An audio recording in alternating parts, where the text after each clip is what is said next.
हमारी पुण्यमयी भारत भूमि में सभी तीर्थ स्थान ऐसे सुरम्य तथा पावन स्थानों पर विराजमान हैं कि वहां पहुंचते ही अनायास ही हमारा मन पवित्र हो जाता है।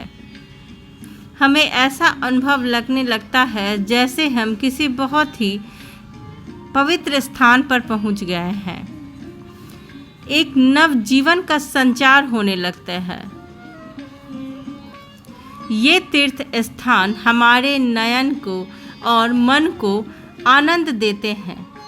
नयन ही और मन ही क्यों, ये हमारी आत्मा तक आनंद पहुंचाते हैं। ऐसे स्थानों में जाने से स्वतः ही भक्ति भाव की जागृति हो जाती है। भारतवर्ष में ऐसे असंख्य तीर्थ विद्यमान हैं जहाँ पर भगवान और भगवती स्थापित हैं। बहुत से पुराणों और उपपुराणों में इनका वर्णन भी किया गया है, जिनमें से एक है देवी पुराण, जिनमें 51 महापीठ और 26 उपपीठों का वर्णन मिलता है। भगवान विष्णु के सुदर्शन चक्र से सती का शरीर छिन्न विछिन्न होकर जिन जिन स्थानों पर गिरा, उन स्थानों में शक्ति पीठ का वर्णन किया गया है। इन स्थानों में देवी की नित्य स्थिति बनी रहती है, इसलिए ये शक्तिपीठ या सिद्धपीठ कहलाए गए हैं। 51 पीठों में श्री कामाख्या महापीठ सर्वश्रेष्ठ शक्तिपीठ मानी गई है। यहाँ सती देवी का योनि भाग गिरा था। इस देवी पीठ की अधिष्ठात्री देवी तथा भैरवी कामाख्या देवी या नील पार्वती हैं। शिव और शक्ति हमेशा ही यहाँ एक साथ निवास करते हैं। कामाख्या देवी के भैरव उमानंद शिव हैं, यानी कामाख्या देवी में भैरव ही शिव के रूप में निवास करते हैं।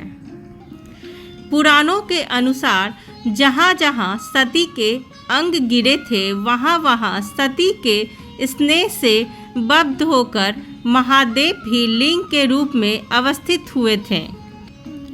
पुराणों में जहाँ देवी का योनि मंडल गिरा था, वह स्थान को यानी कि कामाख्या को सबसे उच्च स्थान माना गया है।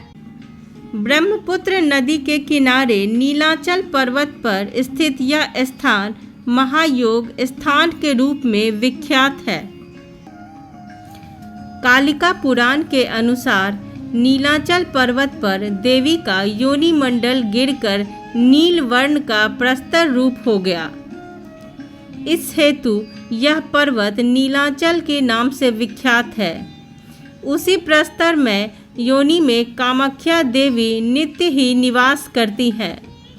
जो मनुष्य इस शिला का स्पर्श करता है, वो अमृत को प्राप्त कर ब्रह्मलोक में निवास कर अंत में मोक्ष लाभ करता है। माना जाता है पहले यह पर्वत बहुत ही ऊंचा था। महामाया के गुप्त अंग के गिरने से यह पत्थर डगमगाने लगा और धीरे धीरे पाताल लोक में जाने लगा। पाताल लोक में प्रवेश करते देखकर ही तीनों देव ब्रह्मा, विष्णु और महेश, इन तीनों देवों ने पर्वत के एक एक श्रृंग को धारण किया। तद्यपि वह पर्वत पातालगामी होता चला गया। तब महामाया ने अपनी आकर्षण के शक्ति के द्वारा पर्वत को धारण किया। यह पर्वत श्रृंग ब्रह्मा, विष्णु एवं शिव पर्वत के नाम से 3 श्रृंगों में विभाजित है। पूर्व में जहाँ भुवनेश्वरी महापीठ है, उसे ब्रह्म पर्वत कहा गया है। मध्य भाग में जहाँ महामाया का पीठ है, उसे शिव पर्वत कहा गया है एवं पश्चिम भाग में जो पर्वत है, वह विष्णु पर्वत के नाम से संबोधित किया जाता है। विष्णु पर्वत को वाराह पर्वत के नाम से भी बुलाया जाता है। वाराह पर्वत पर वाराही कुंड अभी भी दिखाई पड़ती है। पुराणों की कथा के अनुसार रति के पति कामदेव शिव की क्रोध अग्नि से यहीं पर भस्मीभूत हुए थे और पुनः उन्हीं की कृपा से उन्होंने अपना पूर्ण रूप भी यहीं पर प्राप्त किया था। इतः इस देश का नाम कामरूप पड़ा। कुंजिका तंत्र में कहा गया है कि यहाँ कामना के अनुरूप फल प्राप्त होता है, इसलिए यह कामरूप नाम से प्रख्यात हुआ है। विशेषकर कलयुग में यह स्थान विशिष्ट रूप से जागृत रहेगा। इस कारण भी इस स्थान का नाम कामरूप पड़ा है। शिव पार्वती के विवाह के समय काम पत्नी देवी रति भी विवाह स्थल में उपस्थित थीं। पति लाभ के लिए एकाग्रचित्त से महादेव की वंदना और आराधना करने लगी। विष्णु आदि सभी देवताओं और देवियों ने भी कामदेव को पुनर्जीवित करने के लिए शिवजी से प्रार्थना की। शूलपाणी की पुनः जीवित करने के लिए शिव से प्रार्थना की। शूलपाणी ने सुधामय दृष्टि के प्रभाव से कामदेव के भस्म को देखा, जिससे कामदेव पुनः अपने रूप में प्रकट हो गए। इस प्रकार शिवजी की कृपा से अपने पति कामदेव को प्राप्त कर रति देवी बहुत ही प्रसन्न हुई, परंतु कामदेव को पहले सा रूप प्राप्त न होने के कारण पति और पत्नी दोनों पुनः महादेव के निकट जाकर बहुविधि महादेव की स्तुति करने लगे। भोलेनाथ ने संतुष्ट हो कामदेव को आदेश दिया कि भारतवर्ष के ईशान कोण पर नीलांचल पर्वत पर अभी भी सती देह की 51 खंडों में से एक खंड गुप्त रूप से है। वहीं जाकर देवी की महिमा का प्रतिष्ठान तथा उनका प्रचार करने से तुमको पहले की ही भांति अपनी कांति पुनः प्राप्त हो जाएगी। तब नीलांचल पर्वत पर आकर उन्होंने महामुद्रिका पीठ में भक्ति पूर्वक नाना प्रकार से भगवती की पूजा आराधना की। इससे भगवती प्रसन्न हुई और करुणामयी जगदम्बा ने कृपा की। कामदेव को उनका पूर्ण रूप उन्हें दिया। उसके बाद सभी देव देवता और देवियां यहाँ आकर महामाया की स्तुति और पूजा आदि करने लगे।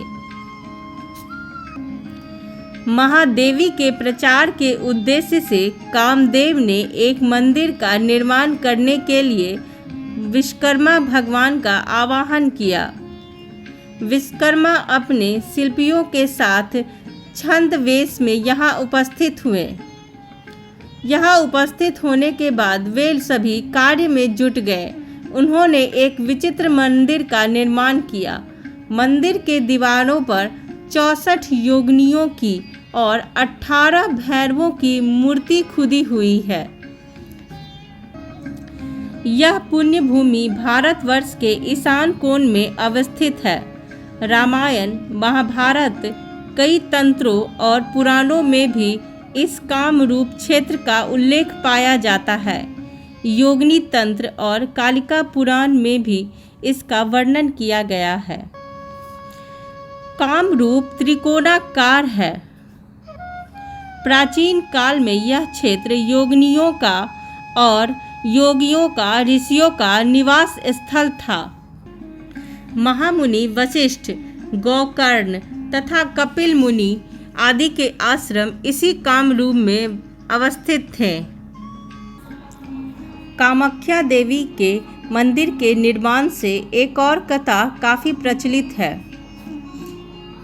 नरकासुर वाराह भगवान और पृथ्वी का पुत्र था। असुर जाति का होने पर भी वह आर्य भाव से संपन्न था। भगवान नारायण ने प्रसन्न होकर नरकासुर को महाफलदायी कामरूप के अंतर्गत राज्य प्रदान किया। तथा उसका विवाह विदर्भ राज की कन्या महामाया देवी से करा दिया और बताया कि द्वापर के अंत में तुम्हें पुत्र की भी प्राप्ति होगी। तुम देवताओं और ब्राह्मणों के अनुकूल ही आचरण करना, उनके प्रतिकूल आचरण मत करना तथा अपने स्वभाव की आसुरी चरित्र का प्रदर्शन कभी मत करना।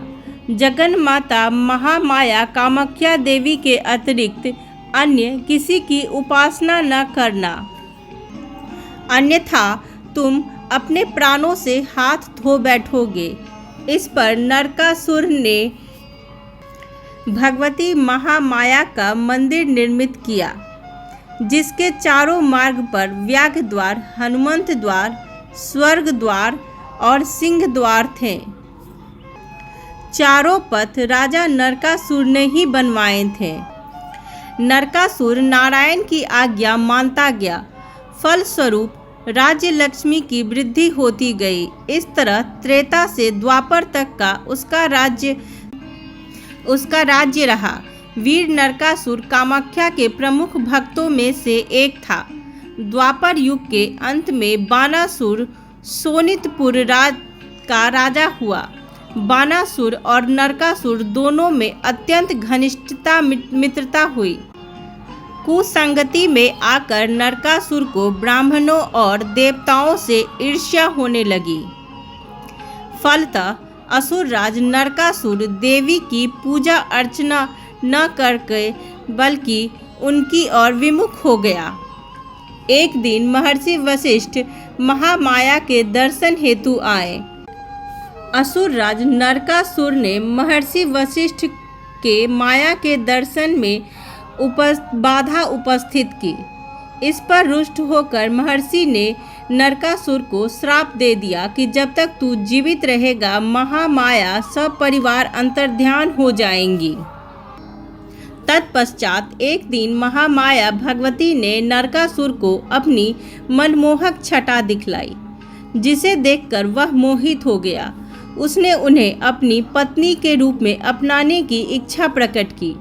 भगवती ने उसका अंतकाल उपस्थित जान छल किया और कहा, यदि एक रात में ही तू इस पर्वत के चारों ओर 4 प्रस्तर मार्ग और एक विश्राम गृह निर्माण कर देगा तो मैं तेरी पत्नी बन जाऊंगी, अन्यथा तेरी मृत्यु असंभव नहीं है, तेरी मृत्यु निश्चित ही होगी। घमंड में चूर नरकासुर इस प्रस्ताव पर राजी हो गया।